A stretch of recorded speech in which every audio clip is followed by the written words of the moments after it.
အဖိုးနဲ့အဖွားကိုရှာကျွေးနေရလို့စာရာမရေးဖတ်တတ်တဲ့မိဘကသမီးလေးလာပြေးသမီးလေးလာပြေးကမိဘတွေမှာတ िश ူထုတ်လိုက်ရောင်းကရုံးကန်နေရတူပါအသက်စိတ်ဝန်းကျင်အရွယ်သားရှိသေးပေမဲ့ဘဝမလာလို့အခုလိုလှုပ်ရှားနေရပါဒါပြင်သမီးလေးကတ िश ူလိုက်ရောင်းရင်ကားတစ်စီးနဲ့ခနေကြတာပါကျောင်းကနေပြန်လာတဲ့သားလေးပါတဲ့ကားကသမီးလေးကိုမုတ်ကျွေက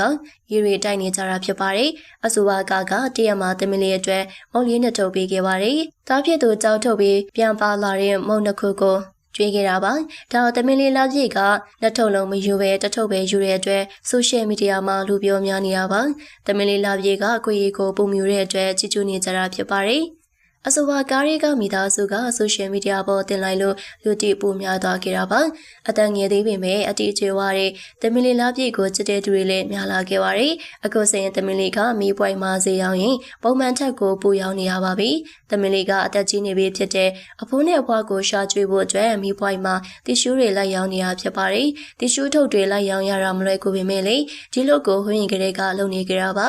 လက်ရှိမှာဘွားကအကျွေးတွေပတ်လဲဝိုင်းနေရမို့တမင်လေးကပဲအကျွေးဆက်ဖို့ရုံးကန်ပေးနေရပါ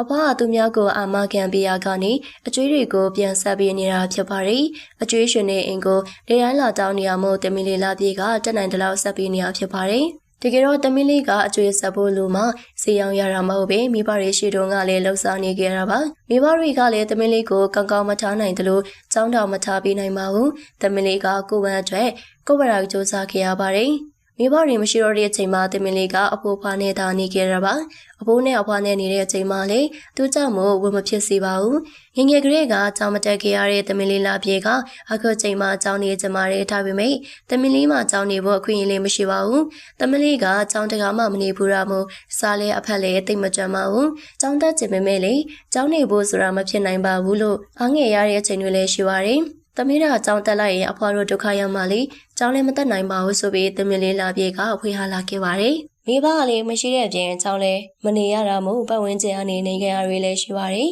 ရွယ်သူကလေးတွေကတော့နေကြကောင်းလူကြီးတွေကတော့သမီးလေးကိုချစ်ကြကြပါတယ်သမီးလေးကအဖိုးနဲ့အဖွားအတွက်နေ့ဆိုရင်အပြင်မှာတ िश ူလိုက်ရောင်းရပါတယ်တ िश ူရောင်းဖို့အတွက်ကလည်းလမ်းလျှောက်က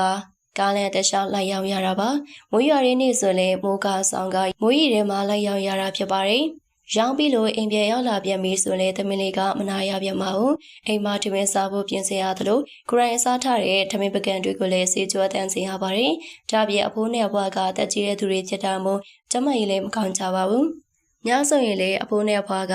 ညောင်ကားကြိုက်ခဲလို့ညှိကြပါတယ်ဒီလိုအချိန်ဆိုရင်လည်းသမီးလေးလာပြေးကပဲပြုစုပေးရတာဖြစ်ပါတယ်နေ့ဘက်ဆိုဈေးရောင်ရကညဘက်ဆိုအဖိုးနဲ့အဖွားကိုပြုစုရတာကြောင့်အတော်လေးကိုပြင်ပန်းပါရီဒါပြင်အိမ်လုံးလဲလို့ရသေးတာမို့သမီးလေးလာပြေကအရွယ်နဲ့မလိုက်တဲ့ဝန်ကိုထမ်းထားတာဖြစ်ပါတယ်။အဖိုးနဲ့ဘွားကိုရှာကျွေးနေရကမနိုင်ဝန်ထမ်းနေရတဲ့သမီးလေးလာပြေအတွက်အာဘီစကားလေးပြောပေးခဲ့ပါဦးရှင်။ဟုတ်ကဲ့ပါရှင်။ဒီနေ့တင်ဆက်ပေးသွားတဲ့အကြောင်းလေးကတော့ဒီလောက်ပါပဲရှင်။နောက်တက်လက်ပရိသတ်တွေအတွက်စိတ်ဝင်စားပေးရကြောင်းဒီနေ့နဲ့ကြိုပြန်လာခဲ့ဦးမှာဖြစ်လို့အသစ်တော်ဗရီတင်နိုင်မလို့တန်းသိရှိနိုင်ဖို့အတွက်ဘေးနာချက်ပေးခေါင်းဆောင်လေးကိုလည်းနေထားပေးကြပါဦးရှင်။အဆုံးတရားပဲကြည့်ရှုမှုအတွက်လည်းကျေးဇူးအများကြီးတင်ပါတယ်။